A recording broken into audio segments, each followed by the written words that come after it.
guys, welcome to the Hmongipino Podcast, bringing you love, culture, and having fun to your life. I'm Danga, I'm Impact. and welcome to our channel. Welcome, everyone. Again, this episode brought to you by the one and only Boundless Goodz. It's the holiday time. Check them out. They have new used good online on eBay. Check them out. Buy something for yourself. Buy something for your mom, dad, brother, sister, niece, nephew, uncle, auntie, whoever you love. Support, because you support them, they support us. Yep. And last but not least, the one and only djdangadang. She has a mini mix right now on Soundcloud. She has a recent love mix that came out recently. And she has a bunch of other mix. If you like to work out, she has music for you to listen to while you're working out. So check her out on SoundCloud. All the information is in the bio.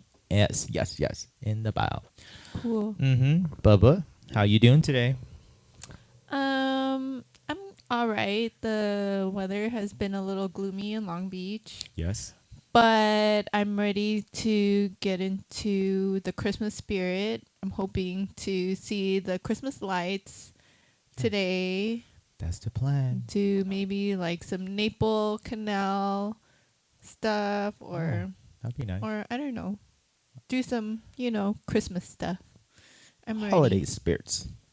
You want the holiday spirits. Yeah. She wants the vibe. I hear you. How you doing? I'm restarting, which is great. It's always great to restart where you're at.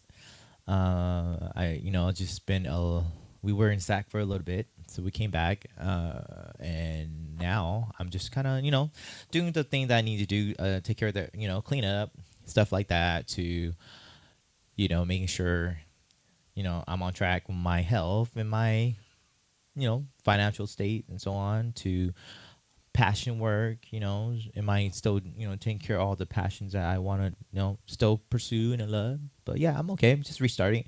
I feel like I don't want to wait till a new year to restart or to have to do anything. It's always been my theory. I feel like don't wait for the new year. Start now. Because the sooner you start, the faster you get to where you want to be. So You read my mind, because that's how I think too.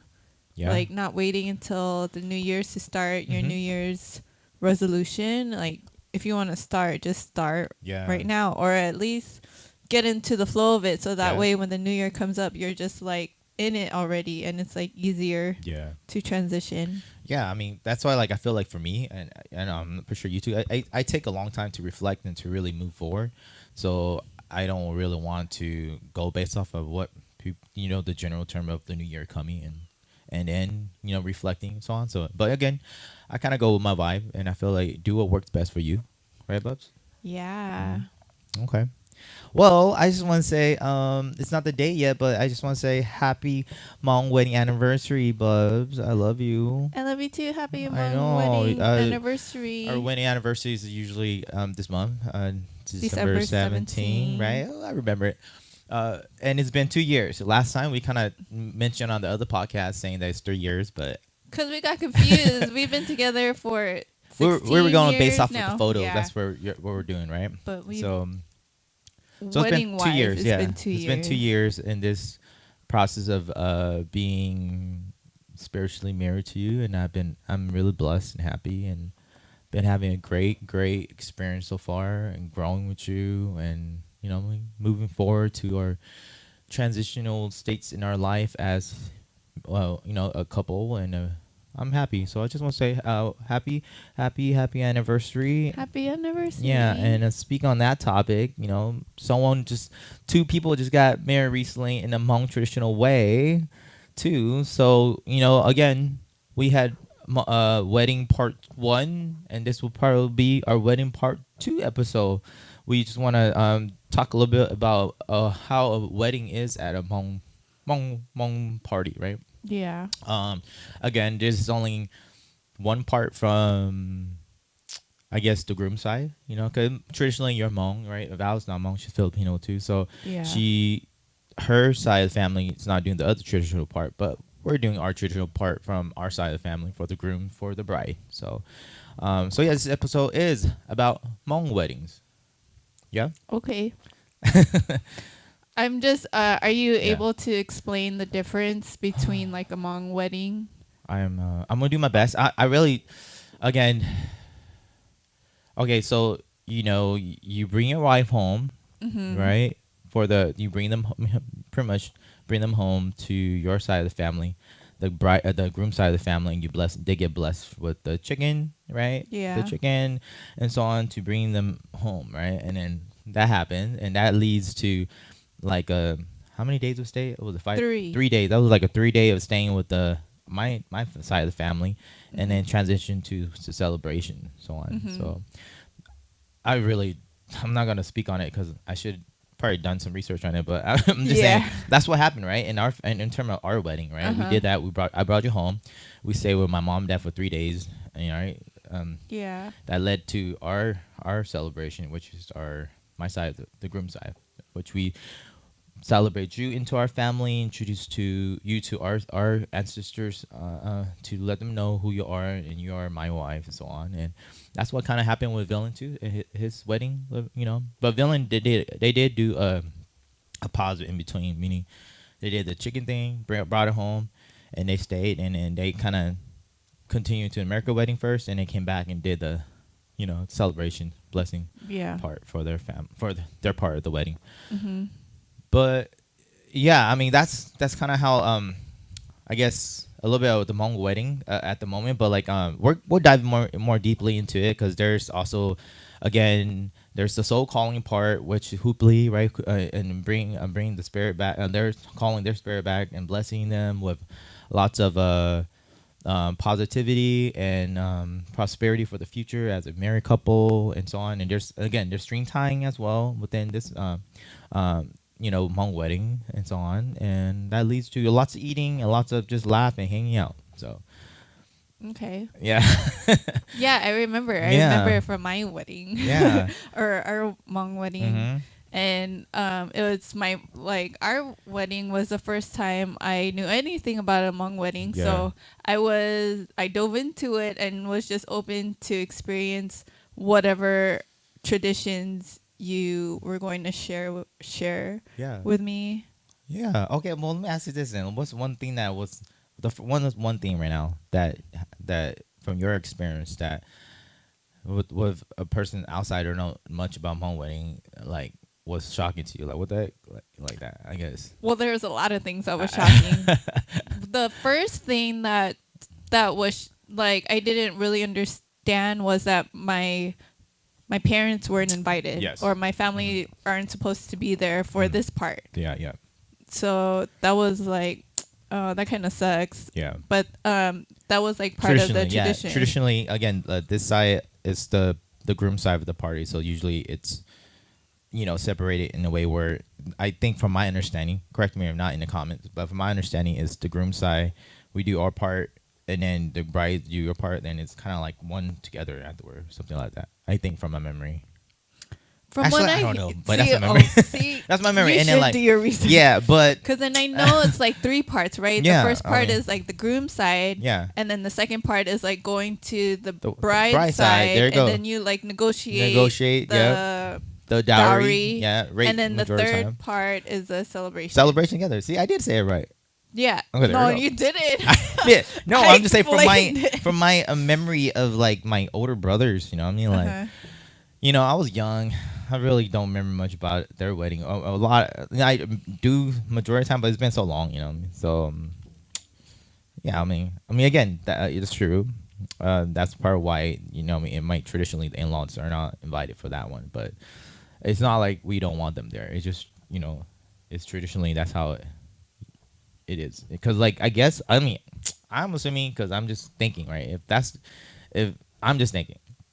I'm guessing the majority of the time, maybe if like tradition back in the day, if that happened, it might mean that you want to run back, you want to leave back to your family or something like that, or maybe traditionally, I don't know, maybe because there's the dowry, I don't know, the payment, right? Maybe there might be some miscommunication. I don't know. I quit. I'm not trying to explain. Don't assume. I'm not assuming. You're just quit. Yes. Anyways, you're looking silly. I quit. Don't quit. No, I was lying. But yeah, we're just going off our experience. So that was the first thing that was shocking to me. Yep. Not shocking, but just threw me off. But then I was like, okay, like I'm just an outsider Mm-hmm. into your culture, so I'm not Mm-hmm. gonna tell you what to do, Yep. or like overstep my boundaries. So I was like, okay, I respect your culture, so I'll do whatever you guys are practice, Yep. you know. So Mm-hmm. that was like one thing. Okay. Your uncle was a shaman at ours. Oh yes, he was the one that blessed us and did a so calling for us. Yeah, that And was nice. yeah. Um, yeah. I mean, like, I don't think I paid a lot of attention to the ceremonies until our wedding. I mean, like pay attention to what's going on. So, Mm. yeah, I thought it was Okay. really nice that he blessed us. Yeah. You know, I feel like for me, like I remember one of my, again, I'm just kind of going by based off of my memory and my memories of my brothers too, my older brothers and my sister-in-law. Them, I remember, you know, seeing my mom always so happy dressing up the wives, you know, Mm-hmm. the bride, pretty much, right, during the time, right, and like it was also always such a special moment for me as a kid too, growing up, seeing that, and I was so happy to see it. And my mom was always smiling, laughing, smiling just because she's happy, you know, she's gonna have another daughter-in-law, and like, you know, when it came to you, that was something that I was happy to see, you know what I mean? Because you know, it was getting to the point where I remember seeing my sister see, was like, oh wow, I haven't seen this happen in a long time for mom. You know, look at she's so happy, and I was like, it's true. I was like, oh yeah, I remember too, because again, it's just a special moment that I hold dear to me. You know what I mean? And so Yeah. I don't know why I'm going there, but I'm just saying that's traditionally you do dress in Hmong clothes, right? Yeah. And my mom had already made Hmong clothes for you. You know me, long time ago, and like me, you meaning you, my wife, right? Because she, you know who my wife would be, but she already made an outfit for you, and you know, it was just great to see her put it on you. Yeah, and it's so special. sweet. Yeah. It's so sweet to know that she made the clothes for us Yep. and for you guys too. Oh, yep. And yeah, I think that was the first time she dressed me up, so it was kind of Yeah. special. Yeah. See. So I mean, traditionally, that's one part that happened as well. I know we do kill a pig to feed I guess the party, right? Oh yeah, and then also something that's different from like traditional, I guess, American wedding is like it takes place at a house. Oh yeah, right? yeah, yeah. So it takes place at. Is it your parents' house or is it? It takes place where my parents at. Yeah. So this one here, our was at my brother's place because during that time my mom and dad was living with my brother. And then now Stephen, the wedding happened at my sister's place because they were staying with my sister during that time. So, but yeah, yeah, it does happen in a house. Majority, I mean, traditionally, I wouldn't say traditionally. I mean, I'm pretty sure if you know there's like funding and so on, we would do somewhere else too. If we want to, but usually it is at a house because it's more homey and it's more, you know, just kind of experiencing family, you know, especially for the bride, right? This I'm just talking about our side to kind of be welcome into my family, our family in that way. So yeah, I think for myself, I've always pictured myself getting married, kind of at a house, like low pressure, not at a hall thing. Intimate. Yeah, kind of like how in Forrest Gump, you know, when Jenny got married in the house, or like Father of the Bride, like those types of weddings that happen that's at really the sweet, house, intimate, not like somewhere else. Like that's how I always pictured. Well, it happened. It did, yeah, but then my family wasn't I there. I know. Again, that's just traditionally, you know, it happens, and like, you know, I'll do wish your family were there too, but like again, we're still gonna do another one. So, right. Okay, so what else? And then also kind of like what happens at, you know, big events at your house, like everyone prepares the food at, you know, everyone works together. Everyone works to together. Prepare and like to cook for the you know, for the party, pretty much the people who comes in who are there to be at the party. Yeah. Because usually, I mean, at least my family. I'm pretty sure your family too. But like, you know, we usually like to cook a lot of our food. You know, compared to catering. Yeah. But nowadays we have, obviously there's more, I guess, the like more opportunity to kind of cater and get food and so on. But like on my family, I always noticed we always have the cooking element and feeding our people and so on and making them feel welcome, so on. So I know that's what like I say. I know for my wedding, my mom, they pretty much killed cow, not cow but pig for our wedding, because my mom and dad did that for the other brothers, so she always keeps it the same, so it's neutral. So she did that for me too, and she did that for my brother Steven, and I had to chop up the meat. Yeah, and I was very involved this time. Yeah, well, like I wasn't Steven's before. wedding. Yeah, for Steven's wedding. Course. For our wedding, you're a nya now. Yeah. So what did I do for this one? I chopped a lot of garlic.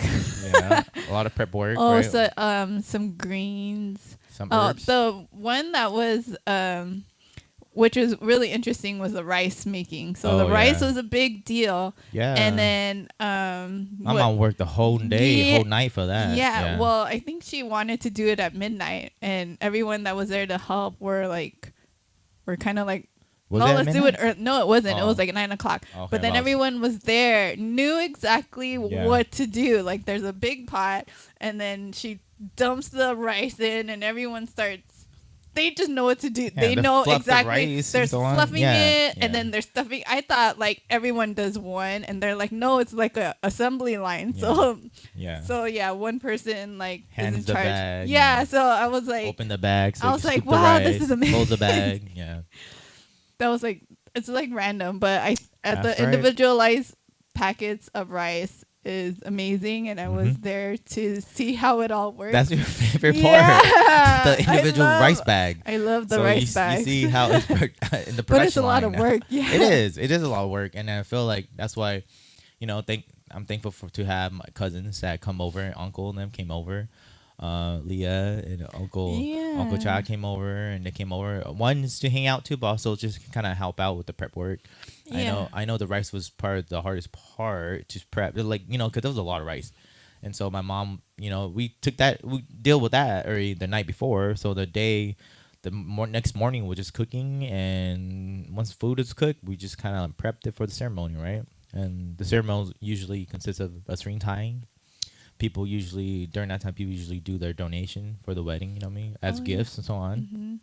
And everyone's take a string that is made from the shaman, which this one was Hua, right? My sister, older sister, and they did string tying. Everyone got a chance to wish them, give them any source of blessing, and say some sort of word, and then do the tie on their hand, a knot, and yeah. Yeah, I remember that from our wedding. I know. It's usually, there's a lot more people there, so then you're like double fisted, and then everyone's like, you're kind of listening to two at a time. Yeah. And I remember during our wedding, like I didn't even understand Hmong, and I'm like crying, and you just feel like the warm wishes to you, and I'm like crying, and like you were crying, and I don't remember that. I do remember. Okay, but it was nice. That's my favorite. I remember you have a great speech. I really, really, truly appreciate your speech, and you spoke Hmong. That shocked me. Then it was like really good Hmong in a way where like there were some hard words that I didn't expect you to know, and you said it, and then like it was so good afterward. My sister, Jackie Kua, she told me that, I know why you marry her now. And I was like, just from that speech, And so, I really, truly, that was something I remember. So usually in this Hmong wedding, you have opportunity to say something during the ceremony. And I did my best. When I said it, I was so emotional already, so for myself. So it was hard to kind of speak, but I think my brother did a great job. Steven did a great job speaking. He thanked everyone and did his best to, just appreciate everyone who was there. So, but I remember your speech. It was really great. Thanks. That was the beginning of my public Hmong speaking journey. Hey, but you did great. You did great. You shocked me. I feel like you shocked the whole people, my whole uncles and whoever was there. They were I know. It was cute. It was genuine. Nice it was really genuine. That was what happened. That's what uncle did. So for you to be able to shock them and impress them, I mean, that's a big thing. And like I said, when Jackie told me that, I was, oh wow, okay. I will always remember her coming up to me, even during that time I was so drunk. I was really drunk, but she told me that I was so drunk, and she told me that, and I was, oh, I'll remember that. I'll pocket that for sure. And so, thank you, Kua. Nice. I appreciate you. But yeah, so yeah, there's screen time, there's soul calling, there's lots of eating. I guess. What's some of your favorite wedding food dish that you like to eat or you experience? Well, I think Villain, they have really good food for the wedding. I loved everything. I kind of ate everything on the wall. It's really good. I'm trying to remember what they had. Yeah. Oh, they had some catered stuff. Yeah, that right? catered stuff.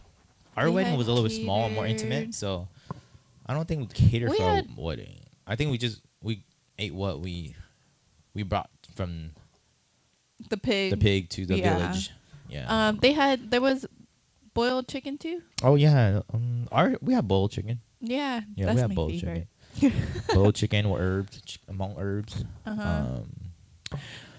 Well, the pig, the pork with ginger was pretty good. The Hmong traditional pork with ginger and like lemongrass. Like, dang, my brother-in-law. Oh he yeah, killed it with that dish. That was really good. Yeah. The la was really good. The la was bomb. Yeah. I didn't get a chance to really eat the boiled pork with mustard green, but I heard it was really good. Yeah. So I'm pretty sure that dish usually doesn't ever miss. It's usually pretty good overall. And the Chinese food was pretty good. Cater food. For Steven's wedding? Yeah, Steven's wedding. Yeah, I'm talking about. Yeah. Yeah, Steven's wedding. Yeah. Yeah. Oh, I remember something from that day from Steven's wedding. Yeah. It was raining that day. Oh, yeah. It was super rainy. I just remembered it being cold and raining, and there was a time where we were trying to set up the food, and it was pouring, and we were like, oh my gosh. Gushing down. Yeah.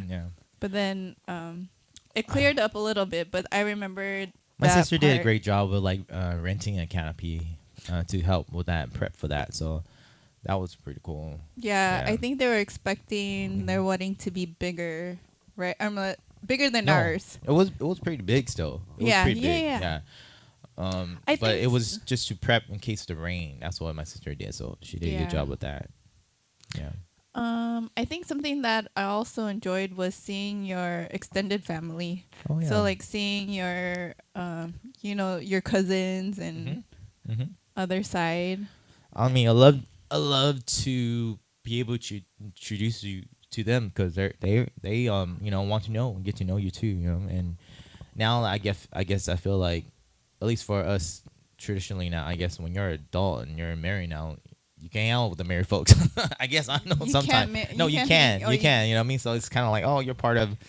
You're married now. So I don't know. I feel like it's always like a rite of passage to, I guess adulthood. But for me, I always think I have a little bit of my child self still in me, and I know my mom always told me to grow up and be a man. But the mom, I'm a man the way I want to be a man. So yeah. I don't know what I'm talking about. I know. I'm just saying, I was right? talking it's about like, your extended family. My extended family, because I love it when you get to hang out with my cousins from Fresno. You know what I mean? And like they love you too. Yeah. They really, and then what's funny is that I don't usually see them all the time. Like maybe like big events, but then thanks to this podcast and like social media, they're able to see or kind of hear what we're up to. Yeah. And I thought it was just funny when one of your cousins was like, "Hmong word of the day." Shout out to Mark. And shout out to Niti Mark too as well. Yeah. But that's the power of social media. Yeah, and it's great because you get to learn. They get to learn about you through this. And so they, when see you, they get to hang out and talk to you about it, and there's already something to talk about. So it's cool, and that's what I think. That's one thing I love about Hmong wedding is too. I'm pretty sure every wedding has that too, but we have people coming from all around the world and getting a chance to kind of congregate together for at least a couple of hours of that day to hang out and catch up, and then usually, like I say, the night ends off with like just lots of partying, hanging out, drinking, having fun, and catching up, and celebrating. So, is it like that with all Hmong weddings where there's a lot of drinking at the latter part of the wedding. Well, my older brother, Sue, he always tell me that. Well, he told me this like, ain't a party until someone's drunk. You know, ain't Hmong party until someone gets drunk. So I was like, oh, okay. I was so messed up during my party, my wedding. My wedding toward the end of the night, and he was laughing. He told me that, and I was like, oh, you're right. Yeah, that made me feel kind of more like, okay, fine, you know. But again, I feel like it's almost like a reunion, hanging out with everyone, friends, family, you know, alike. So yeah, I just remembered the Hokomeng thing. Hokomeng. Oh yeah. That was something that I remembered from this wedding. Well, that's what son. So what does that? That's what does villain. That mean? That's what villain was teaching all the men of honor, who were the Hmong, to understand and do too. You know what I mean? To kind of tell people to Hokomeng, like to drink all of it, pretty much, or finish it, or you know what I mean, finish the drink completely, like righteously, pretty much. Yeah. Right? So down your drink. Down your drink, pretty much. And then I remember Tia was like, "What?" She was like, "Hoka." Or something like that. Right? Like drink till you get drunk, you know, something like that. So I was laughing. I was like, "Oh, okay." That's why you get crazy. Yeah, I mean, it's a party, so everyone's having fun, and there's always the drinks, and people always, you know, you have guests who brings over drink too to celebrate and like to give back to the party and have a great time. So I had a great time. That's pretty much what a Hmong wedding is, right? You have a little splatter of family traditions and lots of food. Lots of memories, talking and laughing, and yeah. Is there anything you want to share from your wedding? Our wedding? Your experience? Well, just my experience. I mean, I love everything. About a Hmong wedding, right? Yep. There's one thing that I have a little tiff about. Okay, no, I totally understand. You can say it. I just there's a part where, you know, there's a table laid out with all the food, and then they have all the men sitting at this table, and then all of the ceremony happens presenting towards the men in this table. I don't know what the background behind that is, but then I always wish that there's like the mom gets a seat at the table. Like always look at your mom did so much for the wedding. Not just Stephen and Val's wedding, but then our wedding too. And like just recording, and from our recordings from our wedding, like she's in the corner watching, and I'm like, she deserves a seat at the table, or like any female, or like balance, right? And then I love that your sister was a part of it this time, but she was the shaman for the wedding, so of course she gets a spot at the table. But I just that's the only thing I wish was different. No, I don't know, not just for a Hmong wedding, but like for events too. Yeah, right? I agree with you. Like that's something that I noticed too throughout growing up, where you know I had a couple like talk with my cousin, you know, from my Lee side. You know, we talked about it too, how like, and that's usually something we kind of don't want to see. You know what I mean? And like we would like to kind of eventually like change, straight up, and like, but I feel like culturally that's just always been something that happened within the Hmong community, and traditionally, you know, they tend to still kind of do that, where they sit at the table to honor the guests and the elders, you know, the elders, which like the majority of the time the guys that they tend to honor. But I hear you, I totally hear you. Sometimes I look at it and like I want my mom there too to sit down. Yeah. Well, we're the new traditions. And if we have kids, I'm gonna be like, it. I'm gonna be on that table. Bring me to that table. You got it. I don't care. Oh, I care. You but care. No, I mean, care. Of course, it's just equal representation too, but at the same time, like really truly honoring the people who put in work too. I hear you. Yeah. I hear you. Thanks for sharing that. I feel like the world needs to know that too, you know? So. Don't come at me, internet. Well, I'm just. It's okay. You're just being honest about what you see and experience within my Hmong community and traditions that you see. And I felt like you're not the only one. A lot of people also totally see that too, and understand that too. Please comment and tell me what it would help me understand why it is what it is, and how can we change it or adjust. Well, or just I feel like change, but also like I think adjust too. I or guess. honor the mom some way, or the female females. side. Yeah, straight. I totally hear you on that. I hear you on that. I feel like I wonder if like I asked my older sister to sit down, would they even sit down? Sometimes it's so like not norm to the norm yet. I don't think that we can like, no, I don't want to sit, you know. But anyways, that's one part that I totally hear you on that too. So thanks for sharing. But yeah, I mean, I guess that's just what we wanted to talk about a little bit. Just we kind of went over like the place in terms of like what a Hmong wedding is. But like again, my brother and I, we got married to beautiful Filipino women, and we only did certain part traditionally within our side of the family only. So again, I don't think I'm a super traditional guy in terms of traditional Hmong too. I only did my best to honor what my mom and dad want. So I guess what I'm trying to say is that like this is our way of doing the Hmong wedding, but I'm pretty sure there's different other stuff that other Hmong communities actually